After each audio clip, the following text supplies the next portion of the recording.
Daily Life Connection. Thank you for joining me again today. Today I want to look at the God who plunders. The God who plunders. Now we usually think of that as a negative thing, of an army that comes in and takes over a nation and steals all their treasures and plunders the nation. But in Mark chapter 3, Jesus is confronted by the Pharisees about where his authority comes from. And he talks to them and he tells them this little story, and he said, if a strong man has a house, you can't go in there and take his goods unless you're more powerful than he is. Now, today, again, I want us to remind us that if we want to really know who God is, what he's really like, the best way to do that is to listen to Jesus' words, observe his ways and his works, because he reveals perfectly who God is. He is the exact image of God.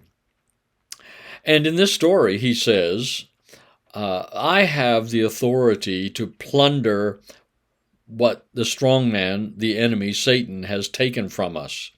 And again, of course, we see that when it talks about how Jesus went into hell and took death and hell and the keys, and he led captivity out of hell when he was in the grave on that Easter Saturday. He is a plunderer. He is going to take back everything the enemy has stolen. He is a God who will not let the enemy, the enemy is that evil power that has come and taken so much from you and from me, from our world. He is just a constant thief who plunders and takes everything that God created and puts it in bondage and in darkness and in chains and destroys it. And Jesus is telling this story, and he reminds us that he is the God who has the final power to plunder, and he's going to plunder the enemy's hoard. All the things the enemy has taken from God, from creation, from you and I, God is going to get it back. He's going to get it back. He says in the book of Revelation, he will make all things new.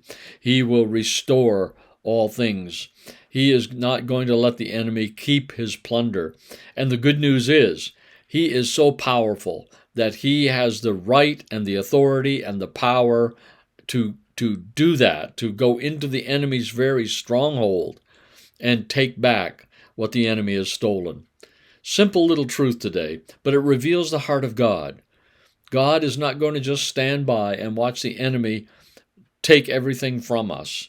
God is going to restore those things. He is going to take back from the enemy. So God is going to go in and plunder the enemy's plunder and restore it and renew it. That's good news for us today. Because I think, there's a lot of us who deal with the sorrow and the sadness of heart at the things the enemy has taken from us, the things he has stolen, the things he has manipulated, the things he has brought twistedness to, brokenness to, harm and hurt to. And sometimes I think we live in that state of sadness. I want to remind us again today, God is going to restore all things. He will plunder what the enemy has taken from us and bring it back. He will enter the strong man's house. He bound up the strong man. On the cross, Jesus bound the strong man and delivered us and is gone and will plunder everything the enemy has taken and restore it and return it to us. So don't live in that fear today. Don't live in that sadness today. Live in the eternal perspective of what God will do and is going to do. God, the great plunderer. Good news for you and I today. Let's think about it. We'll talk again tomorrow.